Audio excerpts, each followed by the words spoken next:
சொல்லலாம். இது என்னென்னு பார்த்தீங்கன்னா ஐஸ்கிரீம் எடுத்துக்காதீங்க. இது என்னென்னா காஃபி வித் லெமன் நேச்சுரல் தான். இது உங்களோட க்ளோவுக்கு ரொம்பவே ஹெல்ப்ஃபுல்லாக இருக்கும்.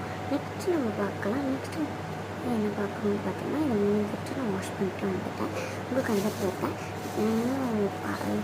நெக்ஸ்ட்டு சால்ட்டும் அதுக்கப்புறமா ரோஸ் வாட்டரும் போட்டு நல்லா போட்டுட்டிங்கன்னா உங்களுக்கு ஒரு பிரைட்னஸ் கொடுக்கறதுக்கு ஹெல்ப்ஃபுல்லாக இருக்கும். அதுக்கப்புறமா தேன் வித் அதாவது ஹனி வித் சர்க்கரை கல் உப்பு தான். கல் போட்டதுக்கப்புறமா உங்களுக்கு டிஸ்கின்ஸ் எல்லாமே எடுத்துடும். நான் இப்போ இன்னுமே யூஸ் பண்ணிட்டு கண்டிப்பாக உங்களுக்கு சொல்கிறேன் என்ன மாதிரி லுக் கொடுக்குன்னு. டெய்லி ரொட்டீனாக தான் நைட்டு காலையில் ஈவினிங் பண்ணி அப்புறமா ஆக்சுவலி இந்த மாதிரி கண்டெய்னரில் போட்டு மூடி வச்சுருந்தேன். அப்படியே விட்டுறாதீங்க, அப்போ அதெல்லாம் போயிடும். காலையில் மதியானம்